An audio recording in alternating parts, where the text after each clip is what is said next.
사회연구소의 이주환 부소장님께 말씀 부탁드리겠습니다. 반갑습니다. 소개받은 이관이라고 합니다.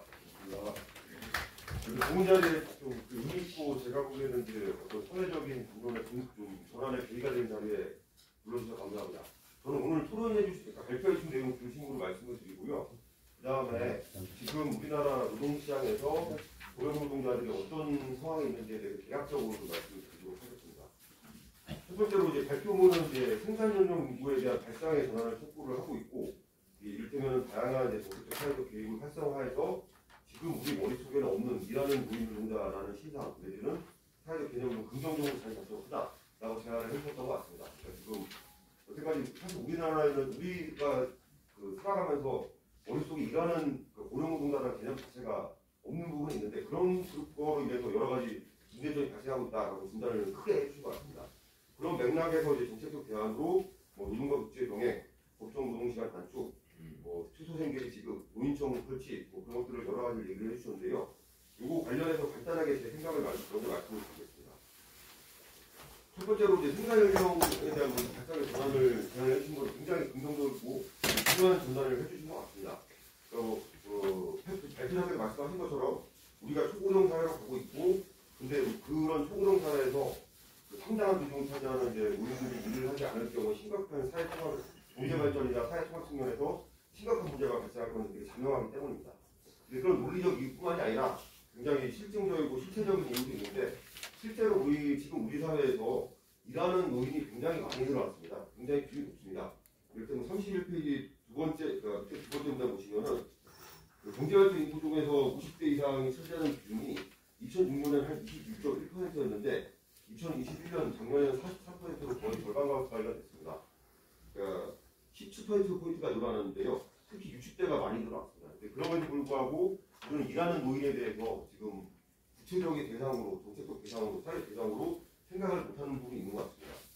한편으로 또 이 자리가 중요하다고 생각을 하는 이유가 우리나라가 초고령사회로 도입되면서 인구정책과 관련되는 전문들은 굉장히 많이 활성화되어 있고 이게 지금 적극적으로 진행이 되고 있는데 그 중에서도 고령 노동자라는 측면에 대해서는 사실 그렇게 많이 이야기가 되고 있지 않다는 저는 직관적인 생각을 했습니다. 실제로 지금 이제 뒤에 말씀드리겠지만은 5년 단위로 진행되는 고령자 고용促진 기본계획이 올해 말 내지는 내년 초에 발표가 될 예정입니다. 아마 여기 고령 문제, 고령 노동자 문제에 관심을 가지신 여기 계신 분들이 그 사실을 알았거나 그 내용을 잘 알고 계신 분들이 많지가 않을 것 같습니다. 그 정도로 고령 노동자 기본계획, 고령 노동자와 관련된 정책들은 정부에서는 나름대로 진행을 하고 있었지만은 사회적인 관심이라든지 어떤 이제 집중이 되지 않았다. 생각을 했기 때문에 오늘 이 자리가 굉장히 중요하다고 말씀을 드리겠습니다. 그 다음에 32페이지 넘어가셔가지고요. 두 번째로 이제 정책을 여러 가지 제안을 해주셨는데 그거와 관련해서 보완적인 의견을 좀 말씀을 드리도록 하겠습니다. 첫 번째로 이제 법정 노동시간 단축을 좀 얘기를 해주셨는데 저는 원론적으로 그게 맞고 좀 장기적으로 지향해야 될 방향이라고 생각을 합니다. 근데 지금 고령 노동자들한테 필요한 거는 전체에게 적용되는 법정 노동시간을 단축하는 게 아니라 시간제 일자리들, 양질의 시간제 일자리들이 많이 만들어져 갖고 상대적으로 나이가 많은 노동자들이 나의 노동 시간에 대해서, 나의 노동 방법에 대해서 선택할 수 있는 폭이 넓어지는 거라고 생각을 합니다. 노동 선택권이 좀 노동 시간 단축과 함께 노동 선택권이 좀 많이 가야 된다고 생각을 하는데요. 앞서 토론자들께서나 말씀하신 것처럼 일본의 경우에 고령 노동자 정책을 추진을 하면서 사실은 이제 고용은 늘리되 노동 조건을 보장하는 방향은 좀 어느 정도 포기하거나 보완을 한 측면이 있는 것 같습니다. 실제로 우리나라도 만약에 고용 노동자 정책을 추진할 경우에는 양단 내지는 양단의 길이 있고 그 사이의 길도 있을 것 같은데 하나는 좀 상대적으로 질이 낮은 그 일자리를 고령 노동자를 대상으로 일자리를 많이 만드는 것. 어쩌면 근로기준법에도 좀 못 미치는 노동 조건을 보장하는 자리가 많이 늘어날 수 있겠죠. 다른 하나는 공공부문이나 사회적 경제를 중심으로 양질의 시간제 일자리를 많이 늘리는 방향으로 가는 것. 두 가지가 동시에 병행이 될 수도 있고 아니면 어느 한쪽으로 길어질 수도 있는데 그 부분에 대해서 좀 관찰과 제안과 고민이 많이 이루어져야 된다고 생각을 합니다. 두 번째로 이제 고령 노동자를 담당할 부서가 설치되고 강화된다. 노인청을 얘기를 해주셨는데요. 저는 그거보다도 그것도 중요하고 좀 이루어져야 될 방향이라고 생각을 하지만은 고령노동 아까 뭐 이제 토론자께서 말씀하셨는데 고령노동자들의 그 노동의 특성을 좀 우리가 만들어가고 있는 노동 과정에 반영하는 어떤 이제 정책적 사회적 개입이 필요하다고 생각을 합니다. 그러니까 만약에 고령노동자들과 관련된 부서가 생긴다면 이런 일을 했으면 좋겠다라고 말씀드리면요. 이를테면은 뭐 고령노동자가 뭐 제가 알고 있기로 뭐 인지능력이라 그러니까 일을 할 만큼의 일을 못할 정도로 인지능력이나 체력이 떨어지는 건 아닌데 집중력이라든지 아니면 몇 가지 측면에서 좀 결과적으로 많이 조금 떨어지고 있다고 합니다. 근데 그런 것들에 대해서 사실 우리는 잘 모릅니다.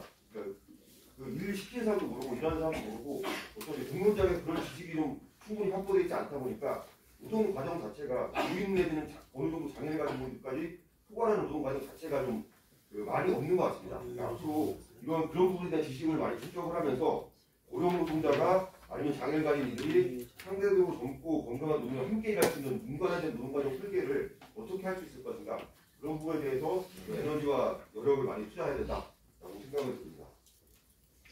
다른 한편으로 좀 추가적인 얘기인데요. 그러니까 좀 벗어나게 얘기할 수 있는데요.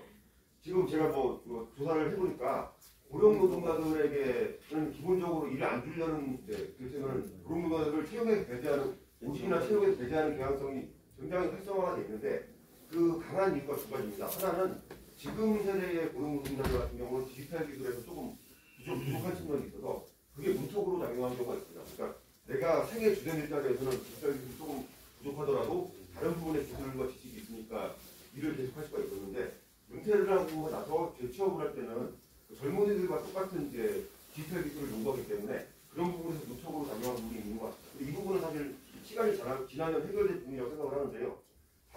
더 중요한 근본적인 측면은 여러분들 토론자나 발표자나 지적을 에이지즘이라고 할 수 있는 연령차별주의가 이렇게 통계적 차별에 아주 강력한 근거로 작동을 하고 있는 것 같습니다. 나이 먹은 사람들은 말을 안 들을 것, 관리자의 말을 안 들을 것이다. 나이 먹은 사람들은 일 시키면 힘들고 못할 것이다. 아프다고 빠질 것이다. 라는 어떤 선입견이 굉장히 강하게 작동을 하고 있고 그것 때문에 어떤 개인이 어떤 형태인지 이 사람의 신체적 능력이라든지 수면이라든지 그런 것들을 보지도 않고 나이 들었으니까 안 돼. 뭐 그런 식으로 통계적인 차별을 하는 경향성이 굉장히 강하더라. 이런 부분에 대한 대입이 좀 필요하다. 여러분 말씀을 드리고 싶습니다. 마지막으로는 이제 지금 오늘 이런 자리가 고령노동자들에 대해서 당사자들의 의견을 발표를 하고 이걸 공론화시키고 정책적 과정에 어떤 개입을 가정시키도록 하는 노력하는 과정일 텐데요. 이런 부분들이 너무 그동안 부족했다. 고령노동자 대표조직들이 많이 만들어지고 그런 분들의 목소리가 정책 과정에 통합되는 그런 일들이 앞으로 좀 많이 활성화됐으면 좋겠다라고 말씀을 드리겠습니다. 네, 간단하게 지금 제가 참고자료라고 33페이지부터 있는 거는 참고하시면 될 것 같고요. 제일 뒤에 보시면은 40페이지 보시면 요약과 공화점을 되어 있는데 한마디로 좀 간단하게 통계적인 흐름을 말씀을 드리면은 아까 말씀드렸던 것처럼 고령노동자들은 지난 10년간 엄청나게 늘었어요. 지난 10년이 아니라 최근에 엄청나게 늘어났고 앞으로도 계속 늘어날 겁니다. 왜냐하면은 인구 자체가 사실은 이제 연령대가 높아지기도 하지만은 이 높아진 연령대들이 일을 하려는 의지가 강하십니다. 그러니까 취업률이라든지 실업률 경제활동에 참여하려는 이제 참여율도 늘어나고 있습니다. 그러니까 인구가 늘어나는 게 아니라 경제활동 참여율, 취업 경제활동 참여율도 늘어납니다. 그렇게 좀 그렇기 때문에 고령노동가 늘어나는 거는 좀 굉장히 기본적인 추세다. 당분간은. 그리고 근데 좀 흥미로운 거는 50대 같은 경우는 내가 생애 주된 일자리, 괜찮은 일자리에서 좀 더 오래 일하는 경향성이 많이 늘어나는 것 같은데 많이 늘어나고 있다. 이를테면 지금 산업별로는 이제